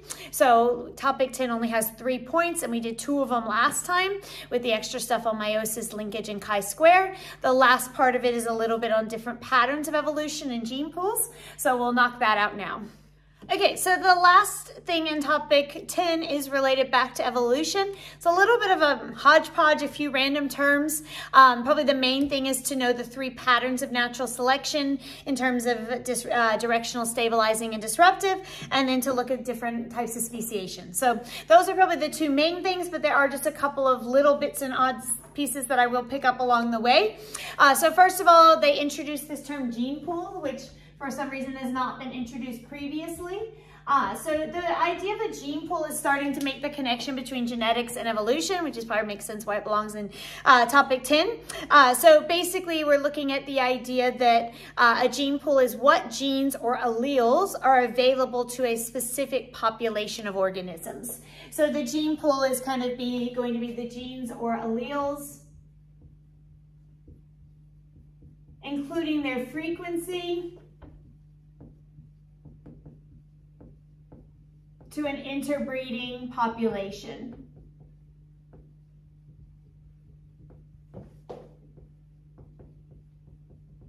And so we'll go right now, kind of spoiler alert, essentially, so if evolution leads to a change in allele frequency, then by definition, it's changing the gene pools. So there's kind of two terms, and I don't know that the IB is super attached to either, so I'll just give them both to you. But basically, we can now look at evolution specific to how does evolution change. Oh, I wrote the whole definition, didn't actually write what that's a definition for. Gene pool.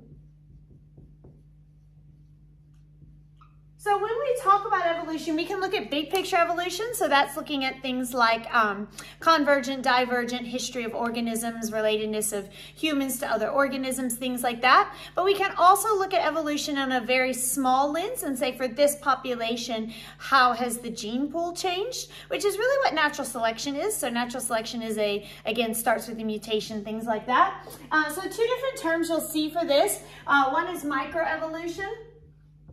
So microevolution is basically referring to small changes. The other term you'll see for this is population genetics. So I actually did a whole semester of population genetics at uni, so that's what Melbourne Uni called it. And so that's looking at kind of how do genes change within a population. So it's basically the marrying of evolution and genetics in kind of one place. And so this is the idea of looking at the change in allele frequencies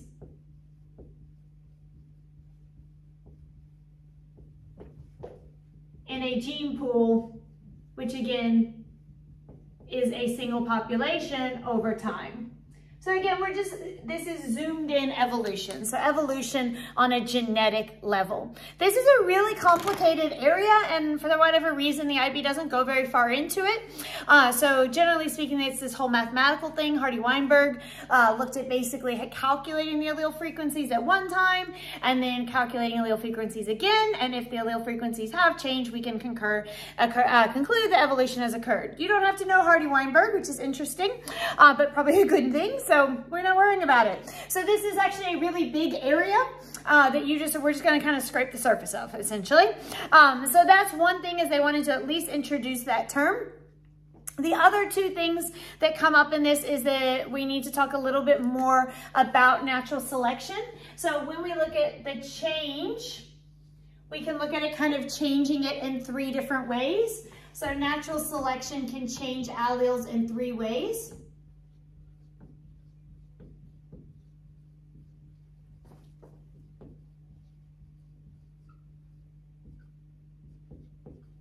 And we're going to say change phenotypes because natural selection acts on phenotypes which are caused by the alleles. But what we're seeing, what we can actually observe, is the actual phenotype. Okay, so all of three of these, we're going to look at kind of specifically for continuous variation. So remember, that was a term that is HL specific. So if we're talking about discrete variation, it's a little bit different, because when we're talking about discrete variation, generally speaking, natural selection will favor one category over another, or a couple of categories. So when we're talking about discrete or continuous, we're talking about this kind of distribution curve. So let's kind of look at three befores. So here's my before in all three cases, where again, we're talking continuous variation. So this is before natural selection. We see a rise, of course, they're supposed to all look the same. They don't, because I'm terrible at drawing. Let me redraw that one. So they're supposed to have their starting point at least be the same, whereby we have a clear peak in at the average and fewer that are on the extremes. Okay, so then when natural selection happens, three different things can happen. One is that it can favor one extreme over the other. So we're still going to see a variation, but it just moves the whole curve. So it would still have the same pattern, but it just is going to move it further down. So that's called directional selection. And lots of examples of that. That's probably the most common thing, is that one extreme is the best. And so as a result, over time, we see organisms just growing moving closer and closer to that extreme. So that could be examples like speed. Humans are growing to be taller. So there's a clear version of it that is better. So we're just going to see a continuous movement in that direction because that extreme is the better one. The other option, and there's really good examples of this as well, is that it's actually better to be average. So in this case, we're going to start to see less extremes and more in the average. And so that's stabilizing selection. And the best example of that would actually be something like birth weight. You could think weight in general. So there are certainly characteristics where being either extreme is problematic, and the best thing is for there to be a fairly narrow range of phenotypes that are best equated to survivability. So you start to see less and less at the extremes and a higher peak at the center. More rare is this pattern of disruptive selection. And in this case, the average actually doesn't have a distinct advantage, but either extreme poses some sort of advantage. So there's like a cross-bill example. You can read about in your book, but essentially if the bill is completely straight, it actually doesn't have any feeding advantage, whereas if it's a little bit high on the left, it has a certain advantage. If it's a little bit high on the right, it has a certain advantage, but equal actually is a disadvantage. So there are some examples, and this generally is going to lead to speciation if this happens. Because what is going to happen is that they're going to become more and more distinct, and you're going to end up losing your middle altogether, and then they just become two different species. So again, if this beak is better and this beak is better, but the medium can't quite access any of the food, you might see medium go away, and then they evolve into kind of two different species. Okay, so that's kind of the first thing that you need to know. And then while we're on that, we're going to pick up more on speciation. So that's kind of the next piece is to talk about that.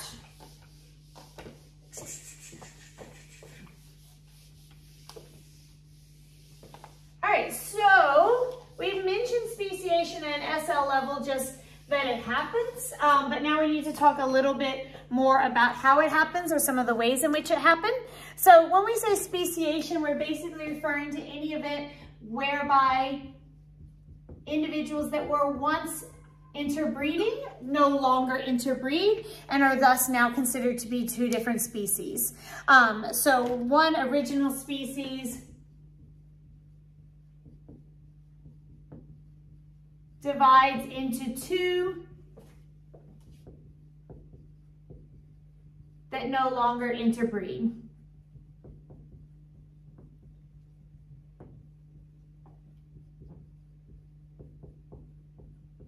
So again, for it to be considered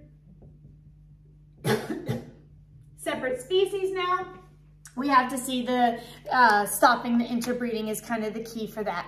So then what would cause this comes down to this idea is it's caused by anything that prevents them from continuing to interbreed. So we call that reproductive isolation or reproductive barriers. So this is due to reproductive isolation.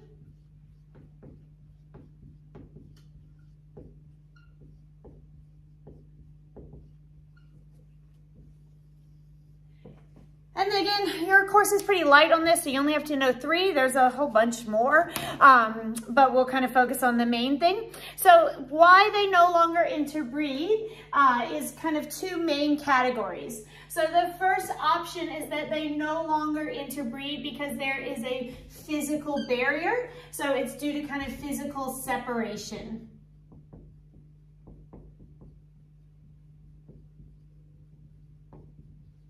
So they're not interbreeding because they literally can't.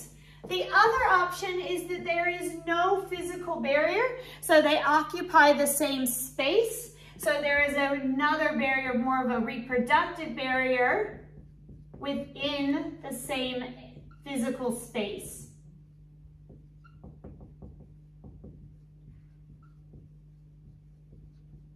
So they're choosing not to reproduce even though they're interacting still with one another. So there are different terms for this. So if they are physically separated and that leads to speciation, we call that allopatric speciation.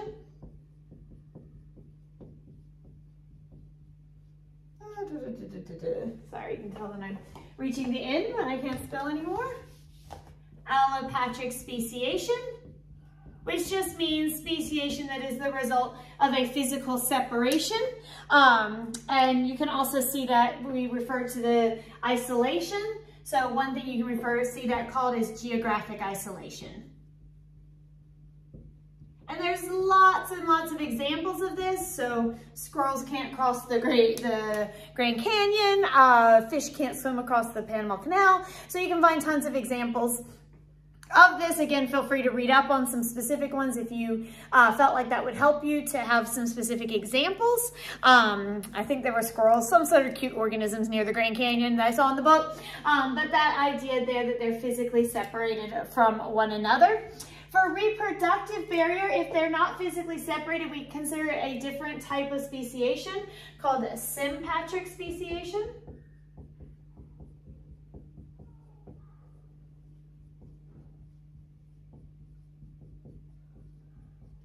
So sympatric speciation, they're still in the same area. There's a whole bunch of these that can kind of go further along, whereby they essentially attempt to reproduce, but the gametes don't merge. You only need to know the two kind of most significant ones, which is kind of temporal and behavioral. So two different reasons here. So temporal isolation is basically what it sounds like. Temporal means time, so they reproduce at different times.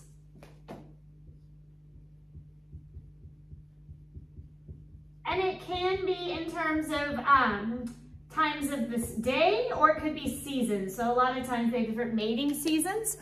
Plants can use this quite a bit if they want to try to avoid even self-fertilization. They release pollen at one time and then they release eggs later. So there's kind of different tools for this. But essentially it's a big way for things like pollen or organisms that reproduce in water where there's a lot of gametes at once, is that if they're species compatible, then the gametes will be there at the same time, and then species that are not compatible will release their gametes at a different time. So that's one thing, is temporal isolation. The other one is behavioral isolation.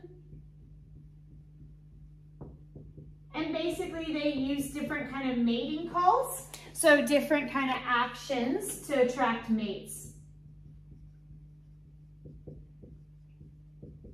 So you can say these are different mating rituals that mean that they have to kind of follow the same one. So bird mating songs is a good example of that, whereby kind of they only are attracted to a mate that uses the correct kind of song.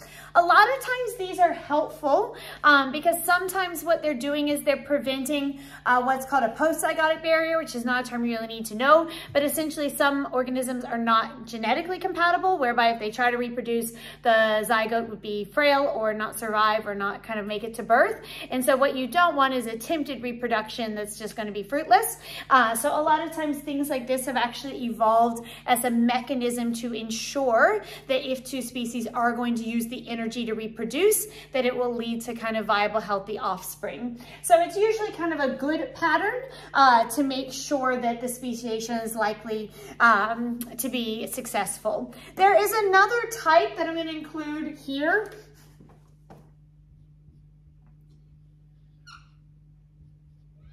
By polyploidy. So this is kind of a weird example, but sometimes what ends up creating a different species is because one group ends up having an unusual chromosome number.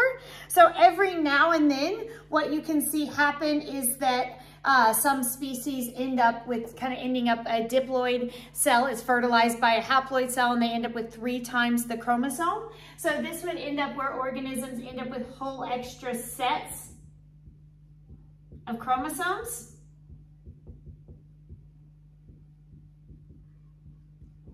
And then now they're not considered to be the same species. So it's kind of confusing. A good example is kind of with wheat. So there are some varieties that have 14 chromosomes. And then there's all the way up to varieties that have 42 chromosomes. So essentially, if they're the same species, they have to have the same chromosome number, but at different times, they've had like either two diploids merge and then they quadrupled the amount, or a diploid merged with a haploid and that created an odd amount. Very, very rare in animals, so much more common in plants, but these would essentially now be different species because their chromosome numbers are too incompatible for them to reproduce. So they were once one species, but one kind of created a polyploidy that had way more chromosomes. If they're still able to be successfully reproducing themselves, then it's considered to be a unique species. In animals, this generally most polyploidy animals are not able to survive. So this is a rarity in that case, but does happen in some instances. So really, really small random point, but every now and then in some species, we see that happen this way. Kind of going back to our, what we talked about is that if they no longer interbreed, then we would expect to see over time their gene pools will differ.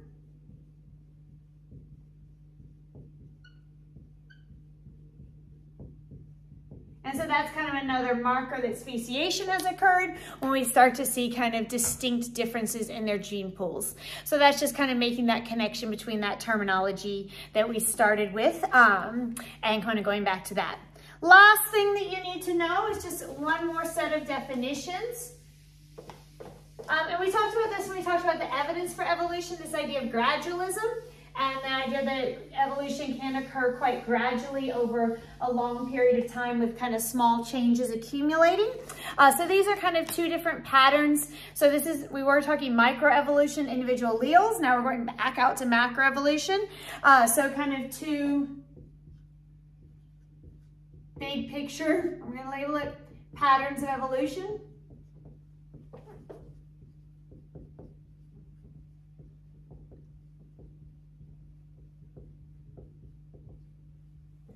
So gradualism is probably more what Darwin and so forth initially kind of thought was likely to be the case, which is, small changes in alleles are favored, then a few more small changes happen because more mutations occur. So this aligns with that model of like what we just talked about with molecular clocks, the idea that mutation rate is somewhat constant. So if that was the case, then we would expect this to happen. So for instance, let's say our trait was kind of seed size. It might be that every 100 years a mutation happens that makes them a little bit larger. And so it's not a single change, it's kind of an accumulation of changes over time. So then we might say, okay, now this is what we see in fossilized form, and now this is what we see in kind of current form, but our argument is it would have gone through a series of changes along the way. Only thing with tricky of that is that we don't often see, so in some cases we can actually see those transitional forms in fossil evidence, which is great if that's the case, but a lot of times we don't necessarily. We see kind of this, this, and this, and we don't necessarily see evidence of that. So it's hard to say from fossil evidence what happened, but that is kind of one argument, is that it would be happening slowly. The other option is what's called punctuated equilibrium. And punctuated equilibrium proposes that there's actually relatively long periods without much change. So essentially for a long period of time, they were this size and they were pretty successful. And then usually prompted by some sort of maybe environmental change. So a shift in the environment meant that suddenly a mutation that had not previously been particularly successful is successful, and then it kind of branches off at that point into some that stay small and some that get quite a lot larger. And then again, now these larger ones are successful for a really long period of time. And then again, we have another kind of moment of change. And at that moment of change, we see a branching off again, whereby some of them stay small and some of them go through a rapid kind of the mutation that favored really big ones, suddenly these occur. So this would make the argument that kind of previous we had this. Now we see evidence that we in fact are primarily have these ones. They go on to be kind of the primary ones, but we didn't necessarily ever have the intermediate forms. It just was caused by kind of two dramatic events, whereby a mutation with a much larger phenotype was successful because of an environmental shift. So that's gradualism versus punctuated equilibrium. Most likely there are examples of both happening. So there certainly would be instances where punctuated equilibrium would happen fairly rapidly. So if we look at things even like the Industrial Revolution, and the melanism in the peppered moths, we didn't have like a whole bunch of shades of gray over a long period of time. There was a gene that caused the dark coloration that just suddenly became advantageous due to a sudden change. So that would be an example of punctuated equilibrium. But if we look at other things like change in femur length of humans, we see some fossil evidence that kind of suggests a much more gradual change. So you can certainly see either pattern happen for different traits and variances. Okay, so that's all things evolution. So you are now HLs wrapped up on topic 10 as well. So you should have 3, 5, and 10 wrapped up. So we have left topic 2, 4, and 6. All right.